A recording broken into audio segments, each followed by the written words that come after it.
Hello अस्सलाम वालेकुम and welcome back to my YouTube channel. उम्मीद करती हूँ आप सब खैरियत से होंगे, ठीक ठाक होंगे और बहुत अच्छे होंगे और तमाम पुरस्कार हरकतों से बहुत बहुत बहुत महफूज होंगे। अगर आप मेरे चैनल पे न्यू हैं, अगर अभी तक आपने मेरे चैनल को सब्सक्राइब नहीं किया, वैसे तो आजकल लोग अनसब्सक्राइब कर रहे हैं, पता नहीं क्यों। लोगों के सब्सक्राइबर्स बढ़ते हैं और मेरे गिरी जा रहे हैं, गिरी जा रहे हैं, गिरी जा रहे हैं। जिस तरह लोग मेरी नज़रों से आहिस्ता आहिस्ता आहिस्ता आहिस्ता गिरी जा रहे हैं, तो प्लीज़ सब्सक्राइब करें और मेरे चैनल को प्लीज़ शेयर करें क्योंकि आई नीड योर सपोर्ट। तो जिन्होंने अभी तक मेरे चैनल को सब्सक्राइब नहीं किया, तो भाई थोड़ी मेरी लड़ाई है, ठीक है, मेरी थोड़े नाल कट्टी है। तो जल्दी जल्दी से अगर आपने दोस्ती दोबारा करनी है तो जल्दी जल्दी से चैनल को सब्सक्राइब कर दें, बेल आइकन को हिट कर दें, और ताकि आपको मेरी वीडियोस की नोटिफिकेशन फ़ौरन मिल जाया करें और आप मेरे अच्छे प्यारे से क्यूट से व्यूवर बन जाया करें, पहले व्यूवर बन जाया करें, जो कि मेरे लिए बहुत बड़ी बात है। आपको घंटा फ़र्क पड़े ना पड़े, मेरे लिए तो बहुत बड़ी बात है ना। खैर, आज की जो स्टोरी है वो एक टेप है, हमें कहीं से आई है, स्पूकी पाथ ने हमें भेजी है। तो all credit goes to Spooky Path, जिनका चैनल का लिंक मैंने डिस्क्रिप्शन में दे दिया गया है, तो प्लीज़ उनके चैनल को भी चेकआउट कीजिएगा, ठीक है। तो बिना किसी देरी के जल्दी जल्दी से उनकी कहानी सुनते हैं, उनकी स्टोरी सुनते हैं उन्हीं की ज़ुबानी। तो लाइट्स ऑफ करें, ब्लैंकेट्स लें, पॉपकॉर्न्स लें and let's get into the video. अस्सलाम वालेकुम। आज का वाक़या उबैदुल्लाह साहब ने भेजा। ये कहते हैं ये वाक़या उस वक़्त का जब लोग घरों के ऊपर डिश एंटीने लगाते होते थे और एंटरटेनमेंट का ज़रिया खाली डिश एंटीना ही होता था। उस वक़्त इंटरनेट का तो कोई कॉन्सेप्ट ही नहीं था तकरीबन, और केबल का भी कोई ख़ास बंदोबस्त नहीं था। अब इसी तरह एक रात बहुत तेज़ बारिश हो के बंद हुई थी। उसके बाद लाइट आई तो हमने टीवी लगाया, तो वो जो हमारी डिश थी वो क्लियर नहीं आ रहे थे चैनल ना। तो घर वालों ने कहा कि जाओ जी ऊपर। अब्बू ने कहा कि सेट करो डिश को। तो हमने जाके सेट की, वो उन्होंने लाइनें वगैरह लगाई हुई थी, उसके मुताबिक सेट करके बांध दी ना। अब छोटे भाई ने ऊपर वो टैंकी की तरफ इशारा किया, तो मैंने भी टैंकी की तरफ देखा, तो हमें दो लाल रंग के वाज़े साए नज़र आए ना। तो मैं तो डर गया, तो मैं छोटे की तरफ देख रहा था। छोटे भाई ने अपने मुंह के ऊपर उंगली रख दी। उसने कहा भाई चुप ही हो जाएं, रहने दें इशारे से ना। तो हम चुप खड़े देखते रहे। तकरीबन 1-2 मिनट के अंदर ही वाला साहब भी ऊपर आ गए। तो वो कह रहे कि कब की डिश सही हो गई है। तो मैं कह रहा हूँ नीचे आ जाओ, तो तुम सुनते क्यों नहीं। खैर कह रहे हैं जो ही वाले साहब आए तो हम वो भागते भागते नीचे चले गए। वाले साहब को थोड़ी देर लगी, कोई 5-10 मिनट। उसके बाद वाला साहब नीचे आ गया। अब जब नीचे आए तो उसके बाद वाला साहब ने कहा कि वो छत पे थोड़ा ख़राब हो गया, तो जाके वालदा को कहा कि साफ़ कर देना। तो अब सुबह जब हम स्कूल से आए तो वालदा ने कहा कि वो छत पे एक जानवर मर गया था, तो आपके वाला साहब ने मारा था, कि वो कुछ कहे नहीं ना आपको। तो उसको मैंने वो हाथ पे शापर चढ़ा के तो बाहर फेंक दिया। इनकी वालदा कहती कि बहुत ही बदनुमा जानवर था वो, बड़ा अजीब सा, समझ नहीं आ रहा था चमगादड़ है क्या चीज़ है, लेकिन उन्होंने फेंक दिया। अब ये बच्चे कह रहे हैं हमें तो दिखाना था। खैर इन्होंने कहा मैं बेटा आपको क्यों दिखा, बस हो गया छोड़ो। अब फिर उसके बाद ऐसे ही दिन गुजरते रहे। कहते हैं कि उसके बाद वालिद साहब का जो रवैया था वो थोड़ा सा सख्त हो गया। उनकी तबीयत थोड़ी गुस्से वाली हो गई। जो हमें वालदा से बचाते होते थे कि ना मारना इनको, वो अब उनसे ज़्यादा हमको डर लगने लग गया वाला साहब से, क्योंकि वो ज़रा ज़रा बात में पक्की पक्की चपेड़ भी लगा देते थे और गुस्सा भी करने लग गए थे। कह रहे अब इसी तरह दिन गुजरते गए तो हमें छुट्टियां भी हो गई स्कूल की। तो अब हम लोगों ने छत पे देखा, तो वहाँ पे एक बच्चा बैठा हुआ और टैंकी के ऊपर। तो हमने उसे कहा कि ओए क्या है, कौन हो तुम, जाओ हमारी छत से भागो। तो हम लोगों ने जब ज़्यादा उसे कहा और ज़्यादा उसे आवाज़ें दी, तो उसने हमारी तरफ ना वो बजरी फेंकना शुरू कर दी और प्लास्टिक फेंकना शुरू कर दी, टूटा हुआ बंटे मारना शुरू कर दिए।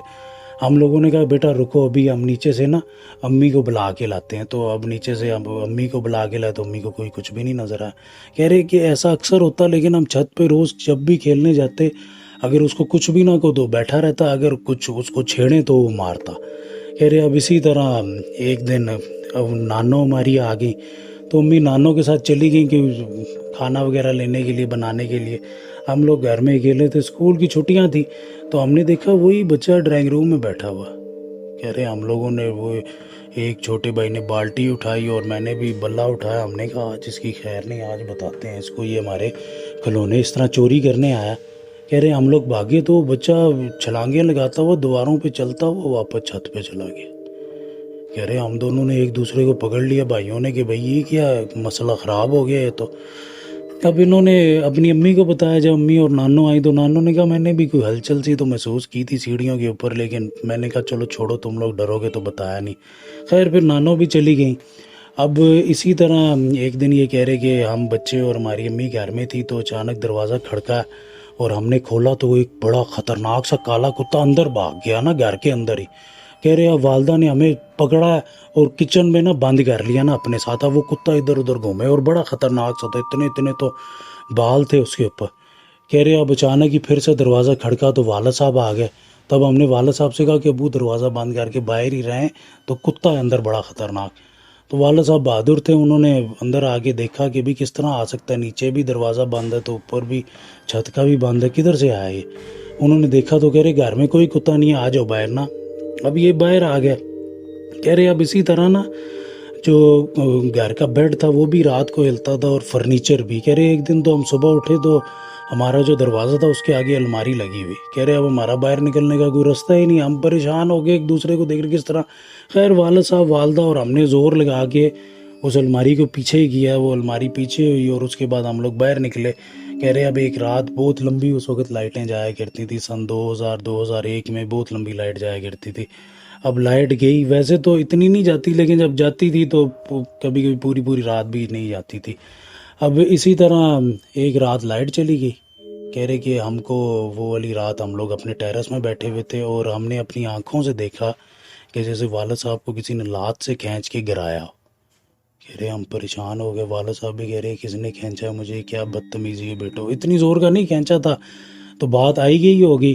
अब कह रहे कि थोड़ी देर के बाद हमने घर के अंदर देखा तो रोशनी, हमने कहा शायद लाइट फ्लिकिंग कर रही होगी, आगे गई होगी। तो कह रहे एक बल्ब सा जैसे कोई गोल सा होला सा होता, कहते हैं कि वो ना पूरे घर में घूम रहा और हमें साफ साफ नज़र आया कि ये क्या। अब उसके बाद जब लाइट आई है तो हम लोगों को सबको भूख भी लगी थी। वालदा किचन में खाना वगैरह पकाने के लिए चली गई। अब उन्होंने खिड़की में देखा तो उन्हें कुछ नज़र आया। उन्होंने कहा कुछ है, खैर बात वो वालद साहब ने कहा कि कुछ भी नहीं है, चलो तुम अल्लाह का नाम लो, तौबा करो, इस्तगफार करो, आयतल कुर्सी पढ़ो। तो खैर वो भी करने लगी, तौबा इस्तगफार आयतल कुर्सी वगैरह जो उन्हें आता था उन्होंने पढ़ी। मामला थोड़ी देर के लिए ठंडे हुए। फिर रात को वालदा फिर चीखी, वालद साहब आ रहे थे वाशरूम से तो उन्होंने कहा कि मैंने आपके पीछे किसी बहुत बड़े वजूद को देखा, तो बच्चों को उठाएं और निकलते हैं यहाँ से, क्योंकि एक रात में इतना सब कुछ हो जाना अच्छी बात नहीं है।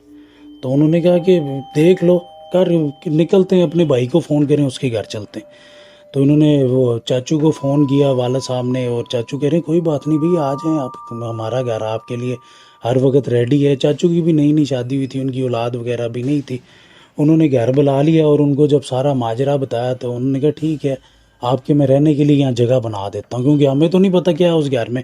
फिर चाचू एक बाबा जी को लेके गए तो बाबा जी ने कहा कि ये आपके भाई ने इनका एक बच्चा मार दिया और ये कोई बहुत ताकतवर कबीला।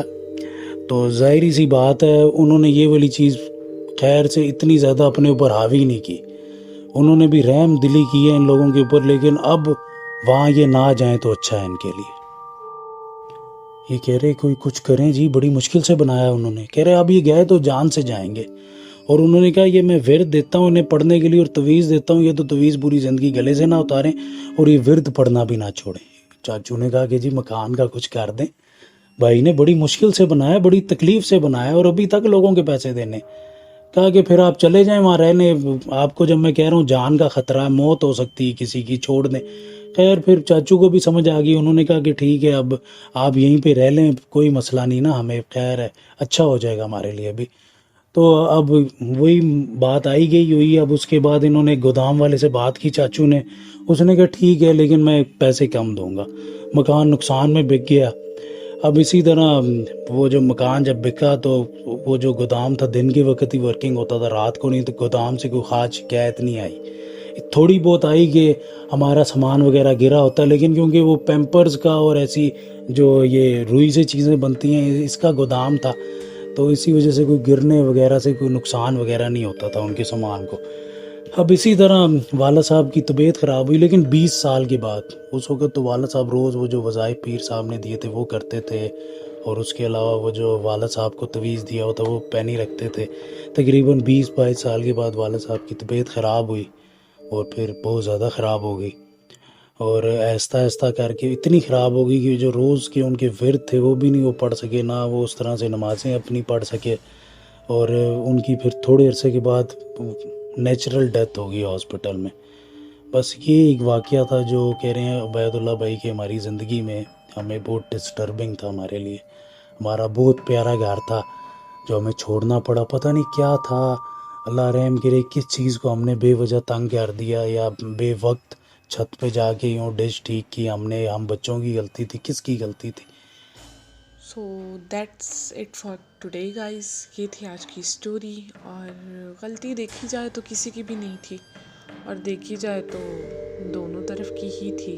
लाइक बड़ों की भी थी और बच्चों की भी थी। बच्चों की तो खैर नहीं थी, देखा जाए तो वो तो खामोशी से उसको देखने के लिए खड़े हो गए थे, उन्होंने उस मखलूक को नहीं छेड़ा, और वो डर भी गए थे, उन्हें पता लग गया था, लेकिन उनके वाले साहब ने जो हरकत की, उनको उस चीज़ को मार दिया, या जो भी चीज़ उनको समझ लगी उस वक्त उन्होंने उसके साथ लाइक इंटरेक्ट करने की कोशिश की और ये किया। तो भाई पहली बात तो जो भी चीज़ थी वो आपको उसके साथ इंटरेक्ट ही नहीं करना चाहिए, चाहे वो जानवर ही क्यों नहीं था। अगर वो आपको तंग नहीं कर रहा तो आपको भी कोई हक नहीं बनता कि आप खुदा की किसी भी मखलूक को तंग करें। और जो भी हो सकता है, मतलब इस तरह की भी चीज़ें हो सकती हैं जो कि हमारी समझ से परे हैं। तो आधी रात को तो खैर किसी चीज़ को जलील नहीं करना चाहिए, ना ही ख़ुद को जलील ख़वार करना चाहिए। तो भाई फिर इस तरह की चीज़ों का नतीजा भी तो निकलता ही है। और स्पेशली मतलब मैंने काफ़ी स्टोरी सुनी है कि भाई इसने हमारे बच्चे पे पैर रख दिया या इसने हमारे बच्चों को मार दिया, और वो चीज़ें होती थी इनविजिबल, लेकिन ये एक विजिबल चीज़ थी और इन्होंने जान की इंटेंशनली उस चीज़ को नुकसान पहुंचाया, उसको जान से ही मार दिया, और फिर भाई उसका बदला तो फिर लेती हैं ये चीज़ें। और आप इन लोगों को तो अल्लाह का शुक्र अदा करना चाहिए कि उन चीज़ों ने इनके बच्चों को नुकसान नहीं पहुंचाया, क्योंकि ये चीज़ें बच्चों का बदला बच्चों से ही लेती हैं। वो ये नहीं देखती कि किसने किया है, वो उस इंसान को एक अजियत पहुंचाने के लिए ना यही हरकत करती हैं। इससे रिलेटेड एक बहुत लंबी चौड़ी मेरे पास एक स्टोरी है जो कि मैं आपको सुनाऊँगी अगली वीडियो में। और इंशाल्लाह अब वीडियोज़ आती रहेंगी। जस्ट मेरे मिड्स हैं उसकी वजह से मैं थोड़ा प्रॉपर नहीं हो पा रही हूँ, तो प्लीज़ आप लोग अनसब्सक्राइब ना किया करें। और दूसरी बात, मुझे आप लोगों से एक सजेशन चाहिए जो आखिर तक मेरी वीडियोस देखते हैं, कि मैं व्लॉगिंग स्टार्ट कर लूँ इस चैनल पे। अगर मैं व्लॉगिंग स्टार्ट करती हूँ तो क्या आप लोग सपोर्ट करेंगे, या ये चैनल को मैं बिल्कुल हॉरर के लिए ही रहने दूँ और इस तरह के कंटेंट के लिए रहने दूँ, और व्लॉगिंग मैं किसी और चैनल पे स्टार्ट कर दूँ, या मैं मिक्स कर लूँ अपना कंटेंट। तो मुझे वाकई में आप लोग के मशवरे की ज़रूरत है। तो कमेंट करें नीचे जो आप लोग को बेहतर लगता है, और फिर हम लोग सोचेंगे और फिर उसी पे अमल करेंगे। तो आज के लिए इतना ही था। अगर वीडियो पसंद आई है तो लाइक करें, कमेंट करें, सब्सक्राइब कर दें और आगे शेयर कर दें। और मुझे अपनी दुआ में बहुत बहुत बहुत याद रखें। इस तरह की पुरस्कार हरकतों से बहुत महफूज रहें, ख़ुद को पाक रखा करें, वज़ू में रहा करें। मुझे दीजिए इजाज़त। अल्लाह हाफ़िज़ व नासिर।